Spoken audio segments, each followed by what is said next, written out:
Hello दोस्तों, आज हम बात करने जा रहे हैं जो एविएशन हिस्ट्री का सबसे बड़ा और सबसे मिस्टीरियस इंसिडेंट माना जाता है। हाँ, मैं बात करने जा रहा हूँ मलेशिया एयरलाइंस MH370 के डिसअपीयरेंस के बारे में। एक फुली फंक्शनल प्लेन, 239 लोग ऑन बोर्ड और एक ऐसा सफ़र जो अपनी डेस्टिनेशन पर कभी नहीं पहुंचा। आखिर क्या हुआ उस रात, कहाँ गई ये फ्लाइट? चलिए शुरू करते हैं इस मिस्ट्री को एक्सप्लोर कर।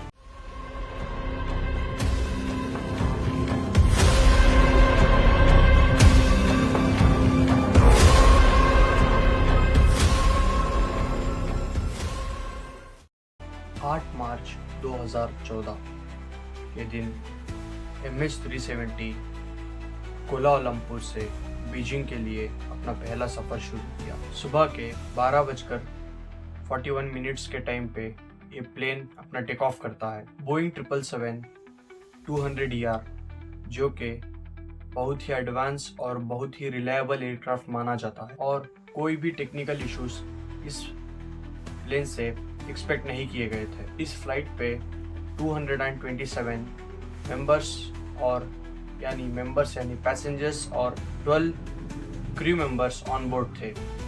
इस फ्लाइट में कोई भी टेक्निकल एरर कभी भी नोटिस नहीं किया गया था, लेकिन टेक ऑफ के 1 घंटे के अंदर कुछ ऐसा होता है जो किसी ने इमेजिन नहीं किया था। 1:19 पर वियतनाम एयर ट्रैफिक कंट्रोल को MH370 से एक फाइनल मैसेज आता है जो कि गुड नाइट MH370। ठीक फाइनल मैसेज के बाद प्लेन से और एयर ट्रैफिक कंट्रोल को कोई भी कम्युनिकेशन नहीं रहता है और प्लेन अचानक से डिसअपीयर हो जाता है। इसके बाद जबकि कम्युनिकेशन बंद हो गया और जब तक MH370 लैंड होना चाहिए था डेस्टिनेशन पर, वो अभी भी लैंड नहीं हुआ, तो इसको कुछ अनकॉमन माना गया और तुरंत ही सर्च ऑपरेशन कंडक्ट की गई। पहला रीज़न, प्लेन रेडार से गायब हो गया। दूसरा रीज़न, प्लेन के पास कोई कम्युनिकेशन नहीं है। और तीसरा रीज़न, जो कि कब का ही लैंड होना चाहिए था, MH370 अभी तक लैंड नहीं हुआ, जो कि प्रॉब्लम का ज़रिया बन गया। और इसको देखते ही तुरंत ही थोड़ी देर बाद सर्च ऑपरेशन कंडक्ट की गई थी इस प्लेन के लिए। क्योंकि ये प्लेन बोइंग अभी तक नहीं पहुंचा, इसीलिए सर्च ऑपरेशन शुरू किया जाता है।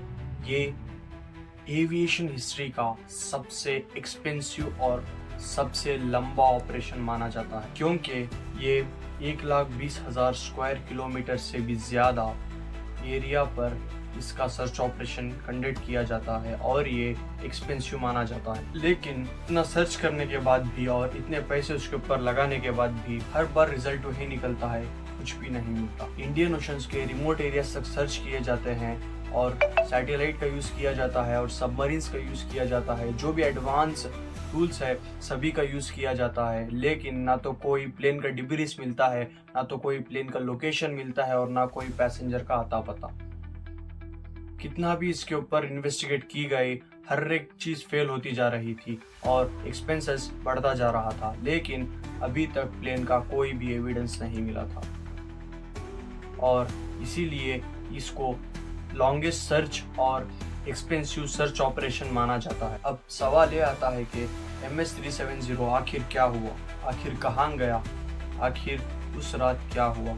इसको लेके बहुत से लोग अपनी अपनी थियरीज बनाए गए हैं। चलिए उन थियरीज को इन डिटेल डिस्कस करें। इसमें से सबसे पहली थियरी आती है कि हाईजैक थियरी। दोस्तों, बहुत से लोग मानते हैं कि इस प्लेन को हाईजैक कर लिया गया। सोचने वाला सवाल है, अगर प्लेन को हाईजैक कर लिया होता तो प्लेन का लोकेशन के बारे में क्यों नहीं पता चलता और जिसने हाईजैक किया वो अपने डिमांड्स रखता, जो कि इसके कारण हाईजैक थियरी भी फेल हो जाती है। दूसरी थियरी कहती है कि पायलट सुसाइड थियरी, जो कि दोस्तों कुछ लोग मानते हैं कि इस प्लेन को जानबूझकर क्रैश की गई थी थ्रू पायलट्स, क्योंकि रिपोर्ट्स का कहना था कि जो सबसे एक्सपीरियंस पायलट थे उन्होंने जानबूझकर क्रैश किया गया था क्योंकि उनका बिहेवियर अनयूजुअल था, जबकि इस रिपोर्ट को मलेशिया एयरलाइन ने डिनाई कर दिया क्योंकि उनका मानना था कि ये पायलट सबसे रिस्पेक्टफुल और सबसे एक्सपीरियंस पायलट थे और इनका बिहेवियर कुछ भी अनयूजुअल नहीं था और इन्होंने इस थियरी को यहीं पर खत्म कर दिया, यानी इस थियरी को भी फेल माना गया। तीसरी थियरी है कि टेक्निकल एरर, क्योंकि कुछ लोग मानते हैं कि प्लेन में कुछ टेक्निकल एरर हो गया होगा, इसीलिए कम्युनिकेशन सिग्नल काम नहीं किया होगा। अगर ऐसा होता तो प्लेन का एटलीस्ट डिस्ट्रेस सिग्नल तो पता चल जाता। चौथी थियरी कहती है कि military accident theory.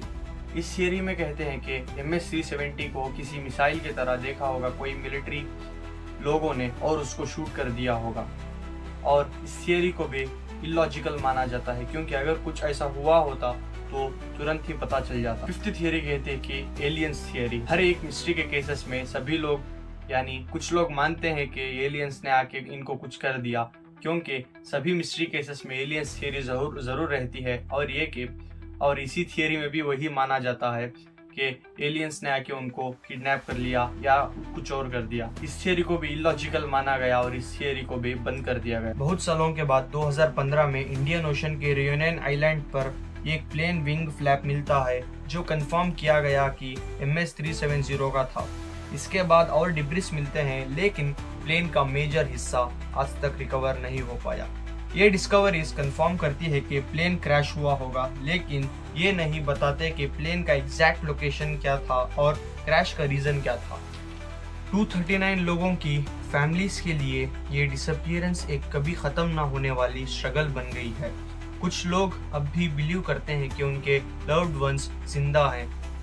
Aviation industry ने भी इस केस के बाद अपने ट्रैकिंग सिस्टम और सेफ्टी प्रोटोकॉल्स में मेजर चेंजेस किए। क्या ये चेंजेस फ्यूचर में ऐसे केसेस को प्रिवेंट कर पाएंगे?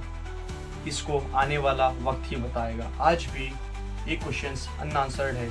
आखिर MS-370 अपना रूट क्यों बदला, और आखिर MS-370 अपना कम्युनिकेशन रेडार से कैसे गायब हो गया, और अगर MS-370 क्रैश हुआ है तो उसका एग्जैक्ट लोकेशन क्या है? ये सभी क्वेश्चंस अभी तक यानी 2025 तक अनआंसर्ड ही है। दोस्तों, क्या कभी हम इस मिस्ट्री को सॉल्व कर पाएंगे, या ये हमेशा की तरह एक अनसॉल्व्ड मिस्ट्री का केस रह जाएगा? तो दोस्तों, ये थी मलेशिया एयरलाइंस MH370 की मिस्टीरियस कहानी।